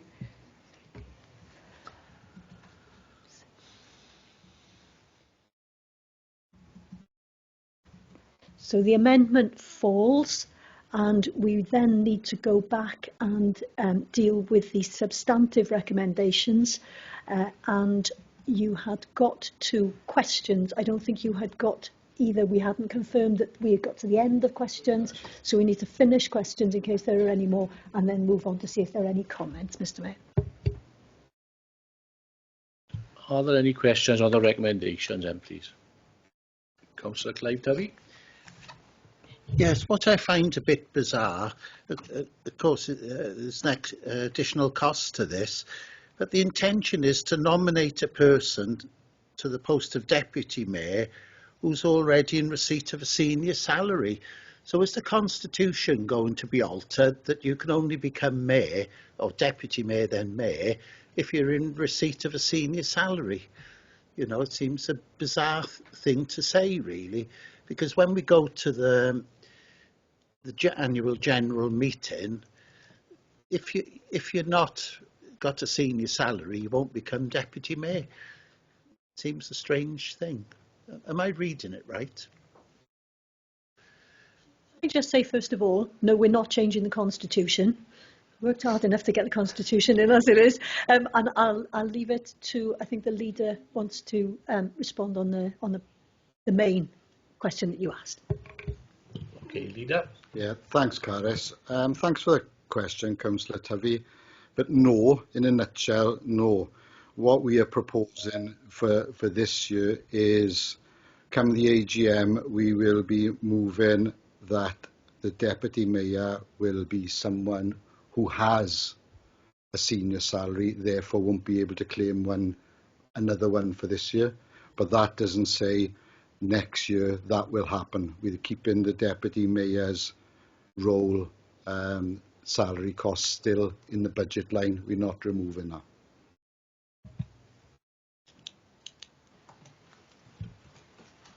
Okay. Thank you, leader. Councillor Geraint Thomas, please. Thank you, Mr Mayor. And it's on that, it is on the costs really, and when is this going to be implemented? Because I believe the leader in his recommendations in his spiel at the start mentioned that the budget would have to be changed, altered for 26-27. So is this going to come in 25-26? Because obviously the budget line will have to change for 25-26. Am I correct?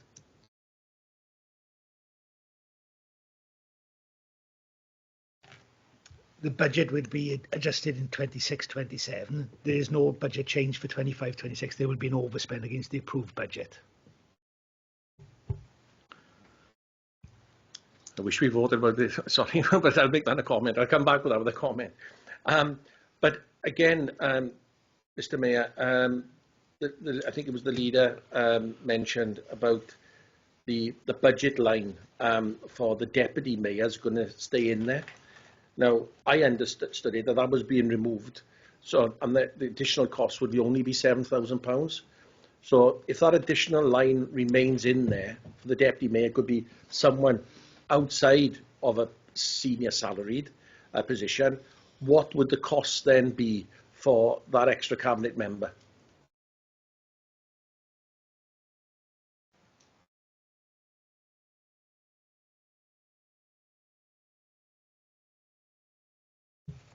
So the difference in the salary between a cabinet member and a regular payment is 19,771 for a councillor standard salary and 37,812 for a cabinet member. But then there are different levels then. So a chair is 29,657. So it depends what the changes are, but there are different levels for different tiers of senior salary.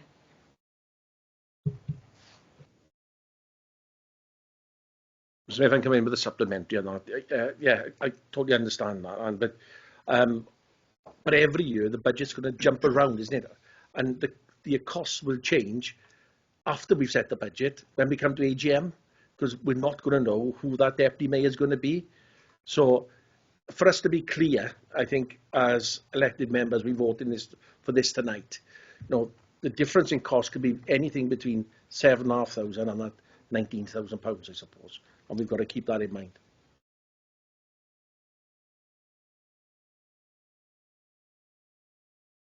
I think the difference is, and the issue that we are, saying that the deputy mayor won't be in receipt of a senior salary is because we're at a maximum for senior salaries. And that's why we were saying about that, you know, that's the reason for it being a person without a senior salary. So we couldn't add a senior salary to it anyway. So the only difference is ever going to be between whether somebody is coming from a chair position or they're coming from a standard salary position. That's the difference. Thank you, Councillor Thomas. Councillor Andrew Barry, please. Thanks, Mayor. Scrutiny clearly is pillar of governance. Has this report been through audit and governance and audit?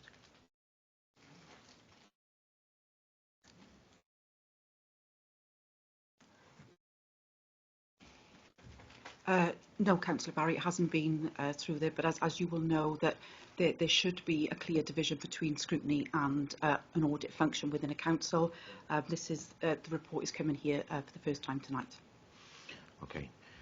Concerning, because the medium-term financial plan I don't think has been through governance and audit, is it? That will go to the next governance audit committee.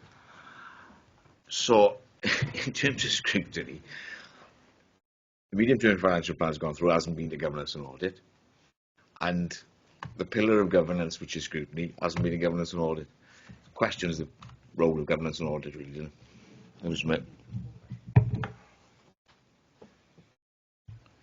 Councillor Barry, any further questions? Councillor Clive Jones. Thank you, Mr. Mayor. This might sound a bit mundane compared to the other questions.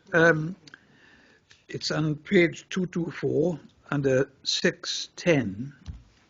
So if this report is approved, it says there this change would also require a review of the scrutiny co-optees. It's a plea, really, that co-optees are an important part of all the scrutiny committees.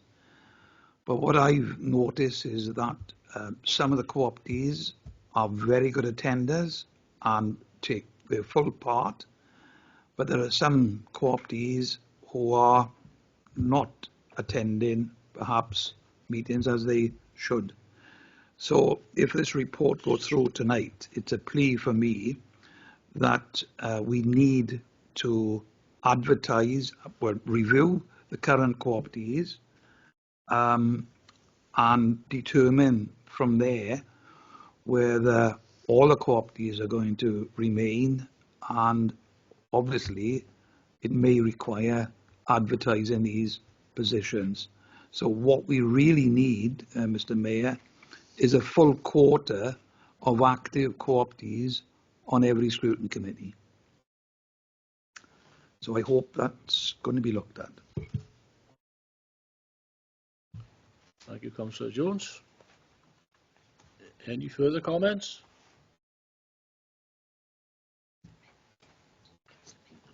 Oh, sorry, Councillor Lisa Mitten. Sorry, Mr. Mayor, we're on comments now, yeah? Yeah. Right. Yeah? Is that okay? Yeah, okay, okay. Oh, Clive, I couldn't have put it better myself. Co-opted members are so important, aren't they? Yet they haven't been asked any of this. And I look forward to the day when we advertise for new co-opted members onto the Thriving Committee. They're going to know exactly what they're signing up for. And I look forward to me being, well, for the short term, certainly until the AGM, the chair of the aspirational committee. What did tickle me was when I reminded myself of the links to cabinet and the links to wellbeing objectives. It says an aspirational Merthyr Tydfil focused on learning, linked to cabinet, lead on learning, yet the leader doesn't like the word learning. Okay, so no chairs consulted, apart from the political ones, apologies. No scrutiny members consulted, no co-opted members consulted. No members of public consulted, but then I feel like I'm in Family Fortunes, and if Vernon Kay were here, he'd say we surveyed 100 people instead of 60,000, but Okay, and as I said, the scrutiny names are misnomers at the very best. They are misleading and dubious. The leader has said this is political, so it's not what the people of Merthyr Tydfil want then. It's political. Okie doke, I'll remind myself of that. It doesn't say what it is on the tin, as I said. And yes, I agree that the number of scrutinies perhaps need to be reduced, or are now going to be reduced. But the difference between us and the 21 other local authorities is that their scrutinies are descriptive. You know what you're signing up for, you know what you're scrutinising, and when you ask for referrals, they'll know what they'll be referring into. Ours will not. As I said earlier, and I'll say it again, democracy at its worst, Mr. Mayor. Thank you. Thank you, Councillor Mitten. Councillor Jamie Scrim, please. Do you need to confirm, Mr. Mayor, if anyone else needs to come in first? Leader, please. Yeah, thanks, Mr. Mayor. Where would I start? Tonight has probably been quite interesting in lots of different things, and I've got some things to read out. But first, before I actually do that, it's interesting that Councillor Barry mentioned the medium-term financial plan going to governance and audit before we agreed it here tonight. I wonder if he could remind me if it did that over the last 7 years while he was a cabinet member. I don't think it did. So let's not play politics here tonight.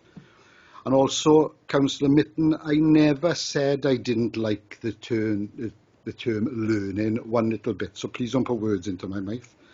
And when we're talking about tonight, we're talking about this dramatics and histrionics, and we're talking about the people, what the people wanted out there. Just a reminder to everybody here, back in 2022, there was a 15-15 split vote. The people wanted a shared ruling body. Did that happen? No, it didn't. And it could happen for lots of different reasons. So please don't play politics tonight and play on words. It doesn't work and it doesn't suit. Mr. Mayor, firstly, Mr. Mayor, may I extend my thanks to Anne Taylor for this excellent report, as well as Sarah King and Councillor Anna Williams-Price for their passion and determination in bringing these changes to fruition. For me, the choice is simple. As an organisation, we must change, adapt and grow to ensure we are fit for purpose and remain sustainable in the future. We are acutely aware of the challenges that scrutiny presents, not only in terms of member involvement, but also regarding staffing resources. Adjusting the numbers will make scrutiny a more efficient and effective process, allowing for true challenge in a way that aligns more closely with a critical friend approach.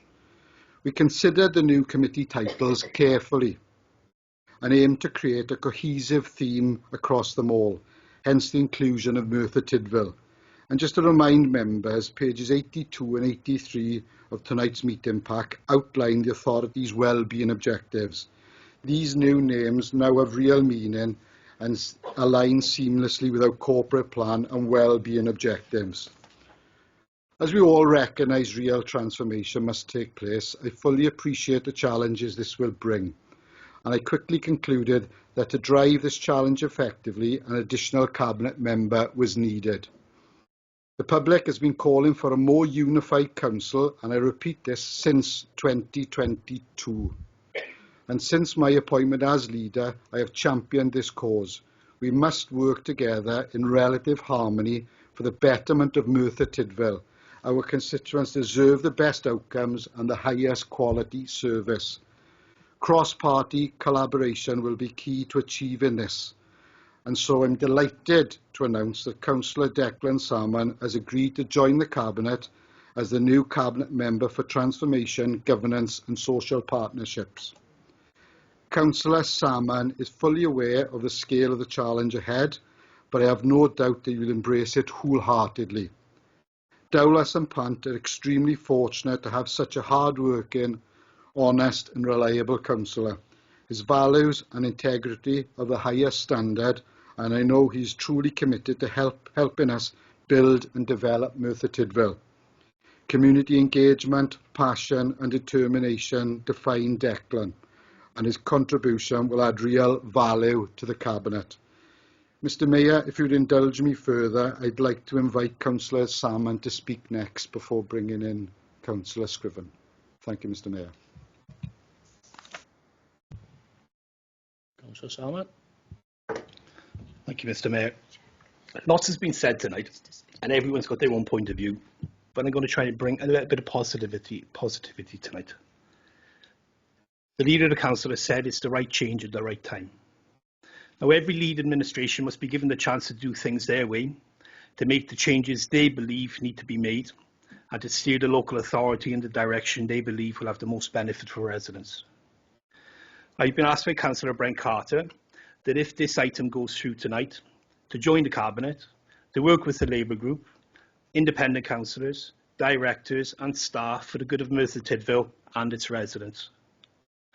I've been briefed on some of the administration's vision for Merthyr Tydfil, and because I like what I saw, I have accepted the role as Cabinet member, again subject to it passing tonight, and I will do my very best in that role and do what residents want, which is for councillors to work together to help improve the lives of everyone living in Merthyr Tydfil.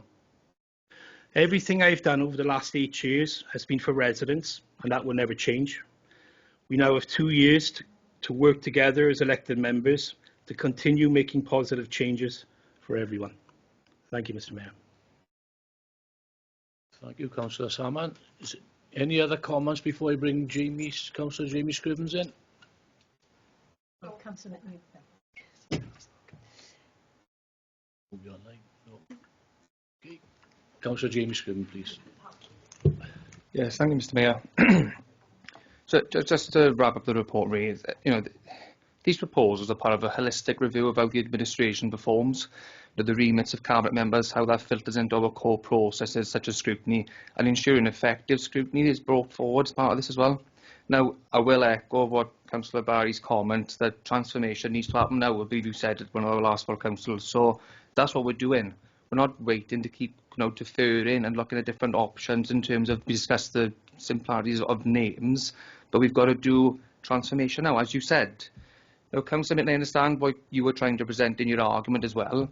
As a participation officer for many years now, it's always great to be democratic and have people involved, but just to clarify, as the Deputy Leader of your group said again, we're put in place to represent the public, and he wanted to hammer home the point that actually we've got access to information above what the public need, and on that note, sometimes we've got to use that expertise to provide what they need, not always what they want.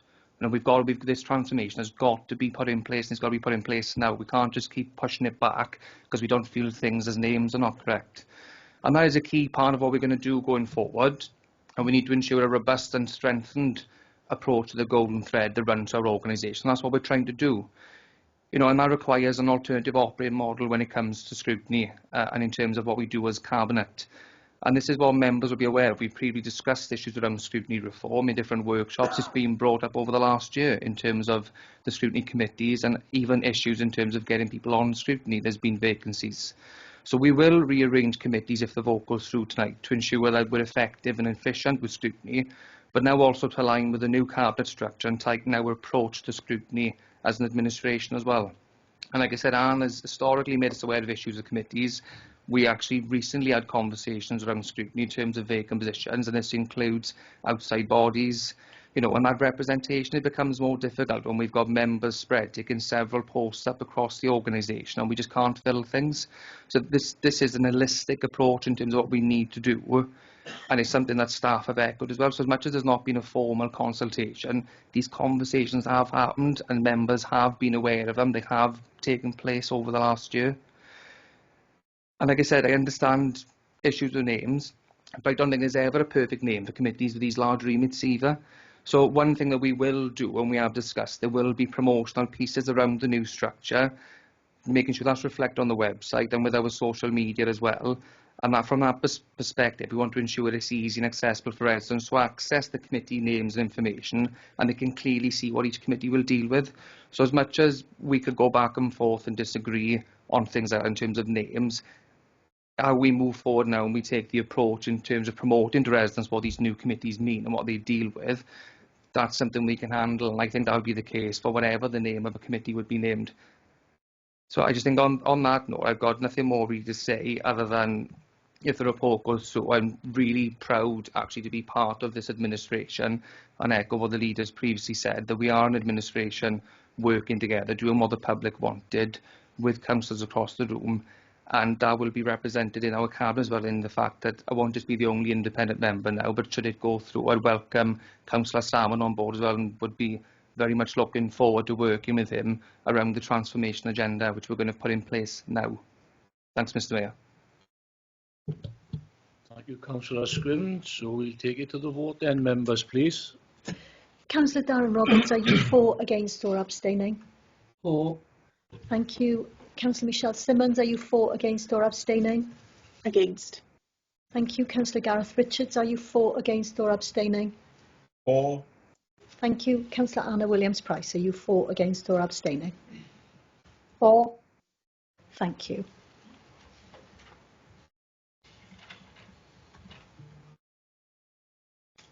That's carried, Mr Mayor. Thank you, Moderator Officer. So we go on to item 17, School Admission Policy 2026-2027. To consider the report of the Director of Education, Councillor Gareth Lewis, please. Thank you, Mr Mayor, and hopefully this report will be less controversial. The local authority is required to determine its admission arrangements by the 15th of April each year, and this report sets out the school admissions policy for the 26-27 academic year. The policy was developed in consultation and discussion with the statutory consultees detailed in 3.4 of the report, as well as a number of relevant local authority departments. There have been no substantive changes to the existing policy, and I'd like to move the recommendations in 2.1 through to 2.2 of the report. They read, the determination of admission arrangements for academic year 26-27 as set out in the school admission policy 26-27 be approved, and 2.2, the delegation of authority for the annual determination of these arrangements to the Director of Education unless there are substantive changes to the arrangements be approved. Thank you, Mr Mayor.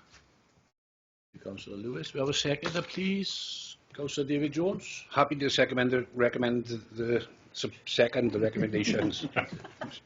Thank you, Councillor Jones. Any questions from members, please? Councillor Geraint-Thomas. Thank you, Mr Mayor. Yeah, as the Cabinet member said, there's no real change to this report. My only ask, really, and question to the Cabinet member, and I suppose Anthony's here today representing the Director, is when a child or the parents of a child or guardians of a child approaches a school, approaches the admissions, asking for a place in a particular school, can we just remind them about our net zero targets, etc., because of the amount of children that's moving from one side of the borough to the other side to attend a school is just causing traffic chaos around the town and the carbon emissions. And I think it may be an ask, that we could put forward to parents and guardians and say, look, please consider using, the school in your area first. That's my plea.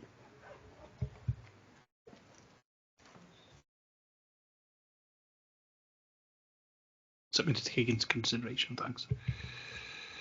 Thank you, Councillor Thomas. Any further questions? No. Comments? No. We take it to the vote then, please. Councillor Darren Roberts, are you for, against or abstaining? For. Thank you. Councillor Michelle Simmons, are you for, against or abstaining? For. Thank you. Councillor Gareth Richards, are you for, against or abstaining? For. Thank you. And Councillor Anna Williams-Price, are you for, against or abstaining? For. Thank you. And that's carried, Mr Mayor. Thank you, Monocle Officer. So, items 18, 19 and 20 are information reports only. Item 21, to deal with any other urgent business or correspondence. We have two. Sorry, what was that? A pretty sort of standard form from our point of view. Obviously your name and membership number.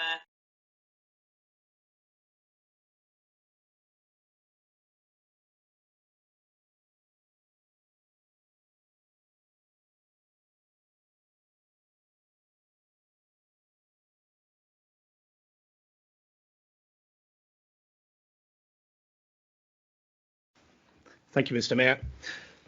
Following a complaint that has been made against me by Councillor Andrew Barry, I would like to take this opportunity to apologise to Councillor Andrew Barry for calling him a joke. I let my emotions get the better of me, and I should not have used that term in the setting of a full council meeting. Thank you, Mr Mayor. Thank you, Councillor Salmon. Okay, the second one on the agenda, as the leader has alluded to earlier, as you are already aware, that this will be Caris's last full council meeting, as she will soon be retiring after an impressive 36 years of dedicated service to the Merthyr Tydfil County Borough Council.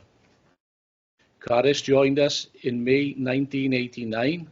Since then, she has been a constant, unwavering presence in the council, contributing not only her expertise and skills, but also her passion and commitment to local government.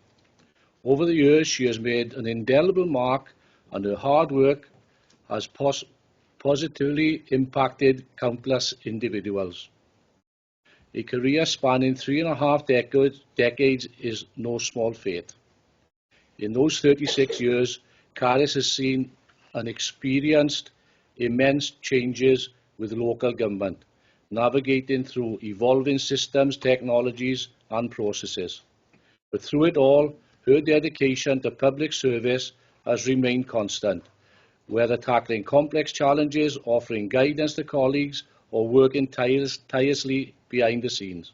Caris has shown what it means to be a true professional and has built lasting relationships that will be cherished by all who have had the privilege of working alongside her.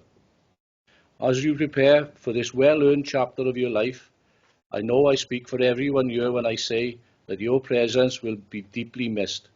You've set a high standard for all who follow, and your legacy will continue in the work that we do every day. On behalf of everyone here at Merthyr Tydfil County Borough Council, congratulations on your retirement and thank you for the 36 outstanding years of service. Thank you.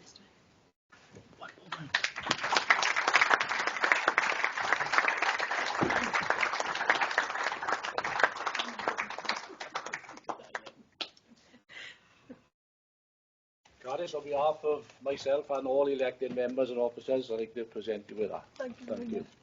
Thank you.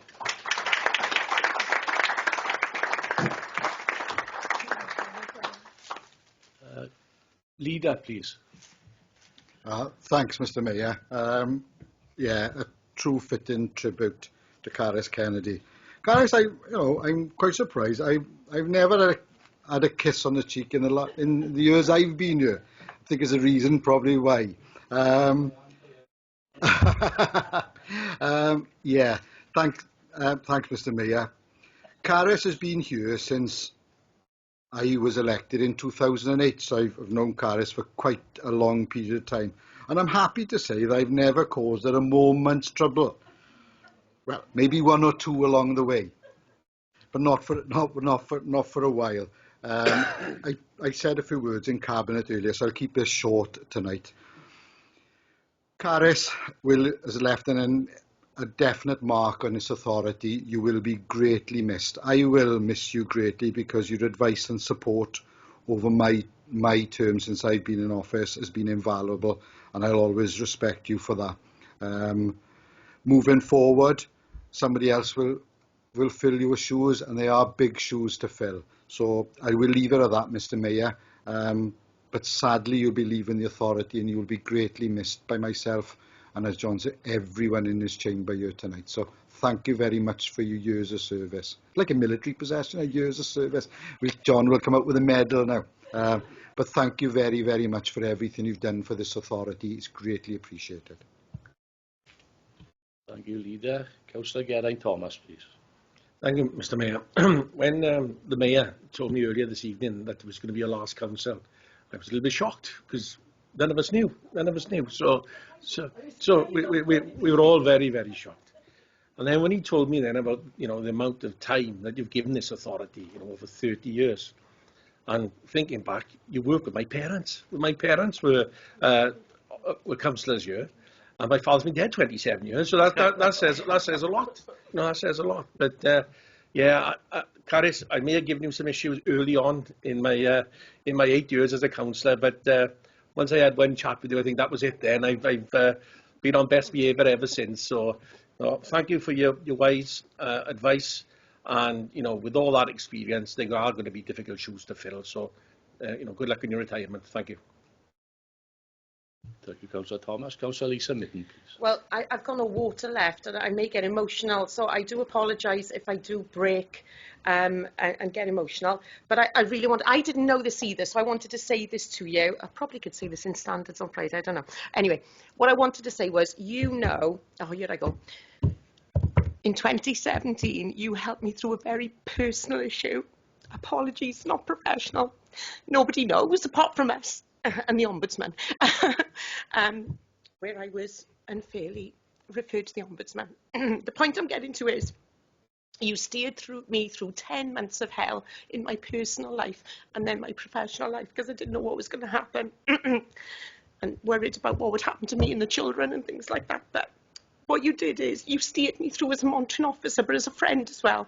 And I will never forget that. And as a result, because of what happened to me in the length of time it took the Ombudsman to come back, what I'm trying to get to, apologies for getting upset, but also for other colleagues as well, is we've worked together in Standards Committee with our wonderful chair in Standards Committee as well, I have to say, to go back to the Ombudsman and say those times are unacceptable.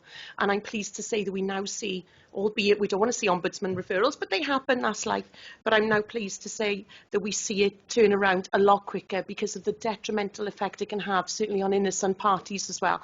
And there we are, I've redeemed myself. Apologies, but thank you, Caris, for the help and support you gave me in that very difficult time. Thanks. Thank you, Councillor Mitton. Councillor Andrew Barry. Yes, thank you, Mr. Mayor. It's difficult to follow that, really. I'll try and hold the tears back. Caris, the last 8 years, the wandering down the corridor on the Wednesday afternoon just before it all kicked on, will forever stay with me. It's that steely look in your eye when you tell me something, which is like, you can take that to the bank, fair enough, which is a thing I remember. Thanks for all the work over certainly the whole of your career, but the last 8 years where you advised myself and the group. Thanks for that. And just to wish you all the very best in whatever you choose to do next. I'm sure you'll have a great time. Councillor Barry. Any further comments? No. Okay, thank you. We go to item 22, the last one on the agenda. Received communications from His Worship the Mayor. I have one. And unfortunately, this is my last meeting as well. So I extend an invite to all elected members, officers, back to the Mayor's Parlour just for a farewell drink. If anybody would like to come, you're more than welcome. And I declare the meeting closed. Thank you.